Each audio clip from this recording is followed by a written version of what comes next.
Alright, here we go. So if you guys thought that the reason I beat Altered Beast in 10 minutes is because I'm a professional, you're about to be sorely mistaken, as you see that I am much, much worse at Space Harrier 2, the original Japanese pack-in. This is episode 2. We have 1 point on the board. I usually change the settings on this, as I recall, to make it so that I have rapid fire. So I'll probably be dying and resetting a bunch. But that's something else, to mention, is that with these games, I don't plan on really editing myself or practicing. I'm just here to chill with you guys, so I don't really plan on avoiding the frustrating thing of watching someone die over and over again. And I'm totally sympathetic, by the way. If you need to just turn me off, I get it, because I've been there when there's a game that you're really good at. You watch somebody who's not good at it play it. I mentioned Game Grumps in the last episode. Watching them play Sonic Adventure, I remember being really, really frustrating. It's certainly a flawed game. It's a very glitchy game, but man, they just weren't even trying at certain times. Just for the lulz, maybe, but it didn't seem like it. Anyway, this is what I think they call a superscaler game. These games where you kind of move on into the background the whole time. Other examples, things like Afterburner, Outrun, a lot of racing type games. I think like maybe Super Hang On. Don't quote me on that. I'm not 100% sure. I've just heard that name Superscaler tossed around a bunch. And it's a game that's kind of grown on me. It's simple and kind of not enough frames of animation is the one thing I don't like about it. But once you get used to it, it can be a lot of fun. But it's one of those games that's a lot more fun to win than to lose. Dying in this game feels very, very frustrating. I'm playing this on the same night as that Altered Beast playthrough. I felt like 10 minutes wasn't quite enough time. When my plan for the whole day was to play some Genesis. Kind of at a winding down stage of work for a season. But that's oftentimes in my profession the most stressful part of the year is when we start kind of winding things down. There's a lot of loose ends that have to be cleaned up very, very quickly. Let's see, here you go. See, look how long it takes for you to get back up. Ready? Get ready? Just let me get back in the game. So this is probably going to take some practice. But I'll beat it. I'm confident I can get some points out of this one. At least one. I know I can get at least 1 point out of Space Harrier 2. Not on this run. But eventually I will, I'm sure.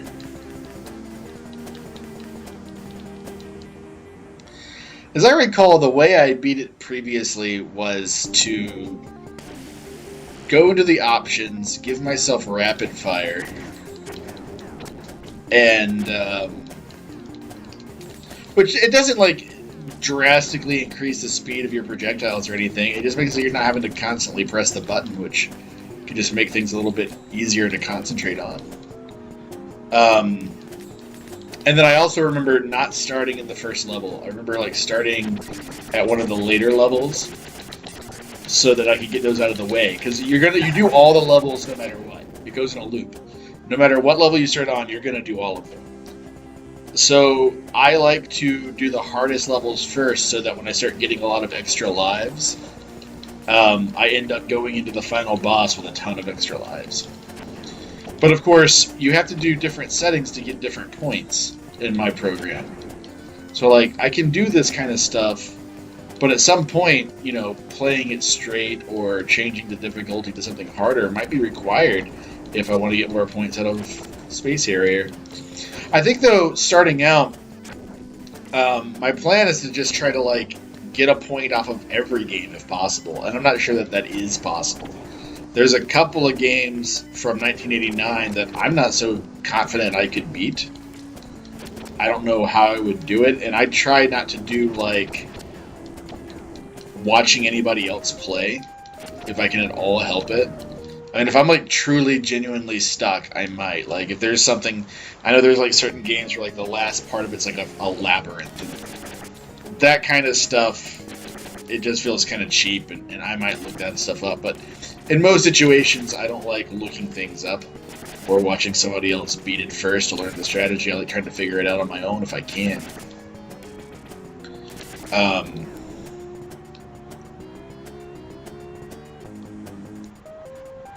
But there's a couple. I'm thinking like Last Battle. I don't know if I can beat Last Battle. And Tommy Lasorda Baseball. I don't think I've ever gotten a single run in the handful of times that I've played that game. Get ready. I think that game is broken. But other people might disagree with me on that. I've heard good things about it. There's some 1989 games I've never played. I think there's a soccer game I've never played. I don't think I've really done anything with Super Hydlide.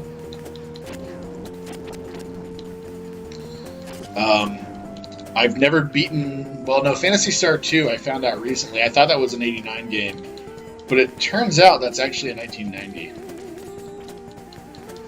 So we won't be playing that one right away. But I think Hydlide, I think that one is 1989. And if I was using the Japanese release, I think I would get to play Sword of Vermilion. But unfortunately, I'm not. Get ready.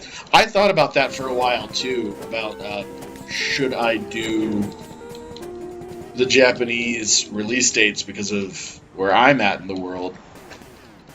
And because Japanese release dates for a lot of consoles are better. You get more stuff early, and there's just more games in general that didn't get released stateside. But actually, that's not really the case. When you look at the list, America got way more games than Japan did.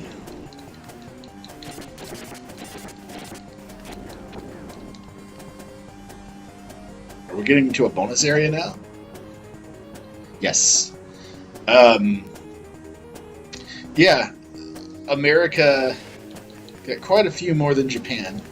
So I'm using the American dates, and I'm, even though there is a couple examples, like Space Harrier, Sword of Vermilion, where I could be playing it earlier if I used Japan's dates, but like there's just so many games that America got that Japan didn't. And there's some Japanese exclusives as well. Some of them are really good. But because my plan is to complete a regional library first, and then go back and play imports and aftermarkets in kind of like one consolidated year before moving on to something else, maybe death, I don't know. I don't know how long this is going to take me. I might never get that far, but for that reason, I don't want to play and like miss out on all this great stuff that came out in the US and not Japan. I think, even though there's some games, the one that sticks out in my head right away is that it sounds interesting. I've never played it, but seems interesting is Rent-A-Hero. But I don't think, as interesting as that game is, it's cool to like save it, until everything's done. You don't want to. That's not enough to warrant sacrificing so many US releases. There is another side to that, though. Being that you also have a lot more junk on the US side. But the console just did better in America. It's funny because they kind of switched places. Like, Genesis did really well in America and not Japan, but Saturn did really well in Japan and not America. Dreamcast, I think, kind of did equal measure in both, but I'd have to go back and look to know for sure.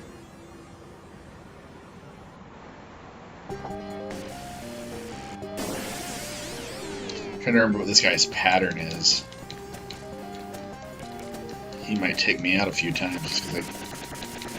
You gotta get rid of his wings first, and then he like runs across the stage.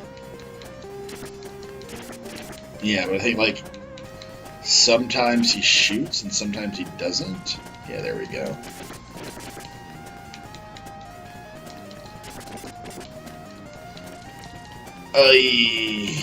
Okay.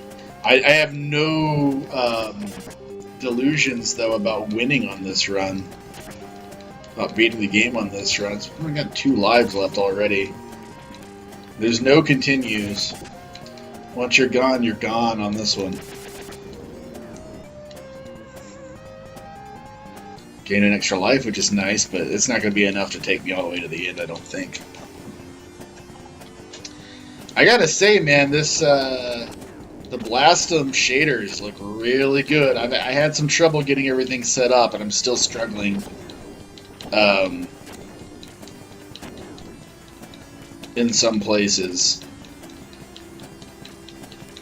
I've had some issues with timings and things like that, and I was having a lot of issues with control pads, but the only reason I went through it and dealt with it, even though I felt like I could probably get a simpler performance out of Kega Fusion with the same ROM dump, was just because this shader looks so good. And Fusion, sadly, because the development on it stopped, there's just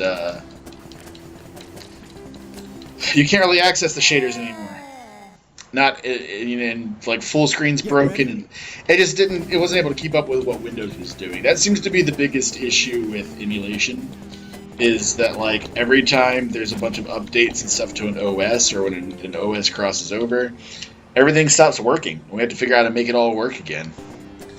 And Blastum is imperfect. It's still not on the compatibility level that I think Fusion was on. It's so sad that Fusion never went open source so we could have messed with it. Because it's just going to be a part of history now. You know, you can still download it, but like people are going to talk about it soon as like just a historical fragment, which is funny because I mean the Genesis itself is a historical fragment. I don't even like thinking about how old this console is. I won't even say the number because I'm still playing it. I haven't played it this whole time though, I've got to say, and I'm surprised I haven't already done my spiel about how I got into the Genesis in the first place, but I think I'll save that for another video, maybe the next one, maybe next game. Definitely before we get through 1989. It's amazing how much pre-Sonic content there is. I think for a lot of us in North America especially, the Genesis didn't really start until Sonic the Hedgehog. But I definitely think that there's like a difference between those early adopters and the people who came in because of Sonic. Part of it's probably their age, because Sonic was appealing to a lot of kids, and that's who was begging for the console when Sonic came out. But there's also like the people that liked Genesis before Sonic the Hedgehog have different tastes, I find, in a lot of cases, because there wasn't a ton of like platformers like that.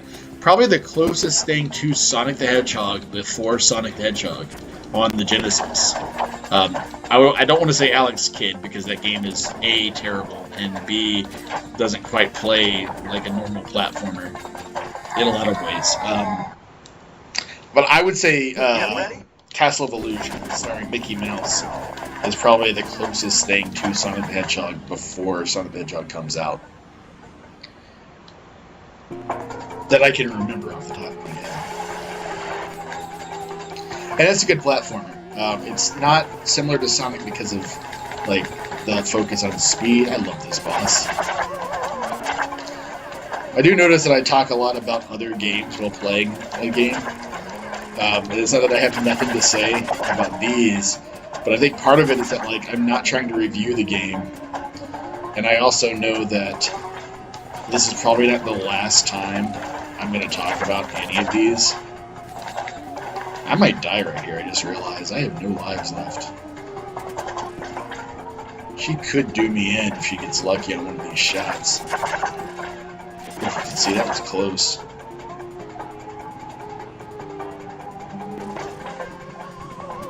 Now, I didn't really play the original Space Harrier. I've never beaten it. I've messed with it once or twice in different versions. I think the most time I put into it was probably as an arcade game in Yakuza. Hey, look at that. No way I'm winning, by the way. But you got through stage 7. That's not bad at all.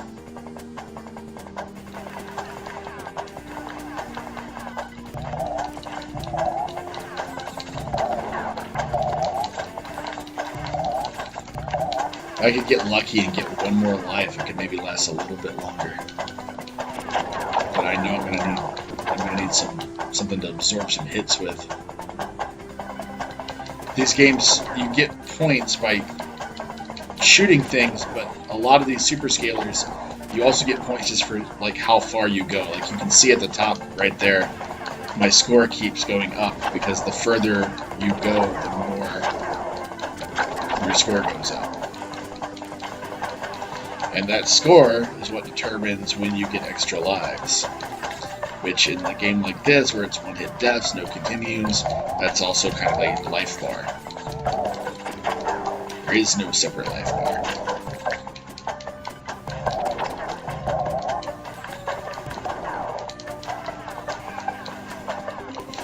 I cannot believe I made it to this boss.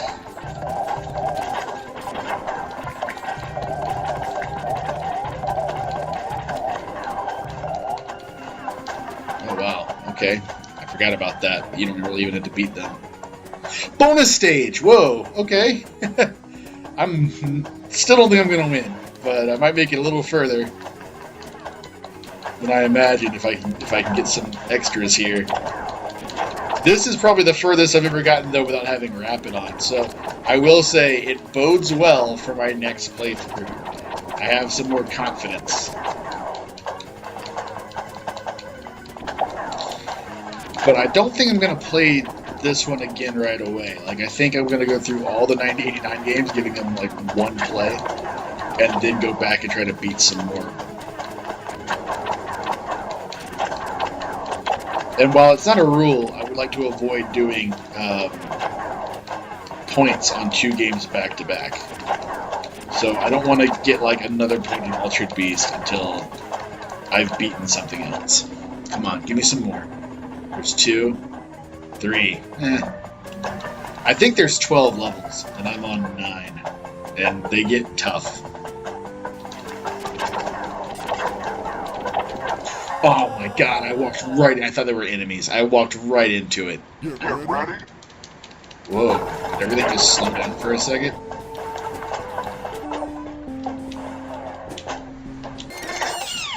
Okay, what? Apparently I'm controlling the speed of the emulation. Huh. Alright. Good to know. Get ready. That's a thing that can happen. I need to be careful about that. I didn't realize that was a button that was mapped onto my controller. I'm using a 6-button Sega licensed controller, but it has it's got an L and R button on it. Apparently those are now mapped to speeds. Clock speeds. So that kind of messed me up, but that's a fun little fact about this setup. Okay.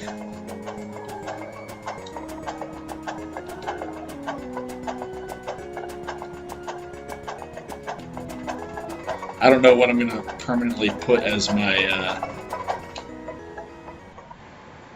my score in these games, but I'm going to call it there. Good to know about that, though. I'll see if I can do something to keep that from getting mapped, because it's very easy for me to accidentally hit that trigger. Let's see if I can do that again.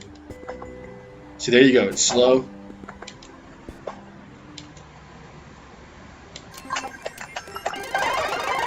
Wow, look at that.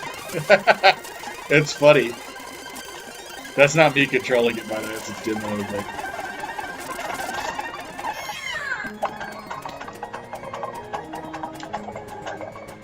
There's normal again. Alright, good to know I can do that.